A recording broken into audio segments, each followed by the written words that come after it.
સો હરર Mahadev family કેમ છો મજા welcome back to my new vlog ઘણા દિવસોથી આપણે વ્લોગ નહોતા નાખ્યા એટલે 2 મહિના થઈ ગયા વ્લોગને અને આજે વિચાર્યું આપણે વ્લોગ નાખી દઈએ પબ્લિકની ડિમાન્ડ પણ હતી શું તમને બધાને ખબર છે આપણે કઈ બાજુ જઈ રહ્યા છીએ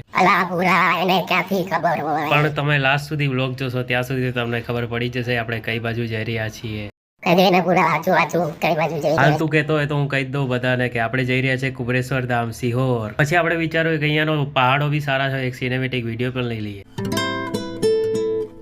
शगल का नाम सुना है लाला तूने? नहीं सुना, मैंने सुना है, देख ये देख ले। પછી મેં મારી સીટને પણ સ્વેટર પહેરાવી દીધું એને પણ બહુ ઠંડી લાગતી હતી ભાઈ ફાઇનલી આપણે એન્ટ્રી લઈ લીધી હતી કુબરેશ્વર ધામ સિહોરમાં અને ત્યાં ઘણા બધા કંકર શંકર પણ હતા તમે જોઈ શકો છો પછી આપણે આગળ જઈને આપણે થોડીક પૂજા પણ કરી અને એક વિડીયો સિનેમેટિક પણ ઉતારી લીધો અહીંયા ઘણા લોકોએ કંકર શંકરની પૂજા કરી તો આપણે વિચારો આપણે પણ પૂજા કરી નાખીએ પછી આપણે પૂજા કરવાનું ચાલુ કરી દીધું પૂજા તો કરી લીધી હતી પણ થોડોક વિડીયો લેવાનો બાકી હતો તમને બધાને પણ બતાવવું પડે ને કે આપણે પૂજા કરી હો છેલ્લે સુધી આવી ગયા હોય તો લાઈક શેર કમેન્ટ કરવાનું ના ભૂલતા અને ફોલો તો કરવાનું બિલકુલ ભૂલતા જ નહીં હો જય માતાજી સબસ્ક્રાઇબ કરી લેજો બાય બાય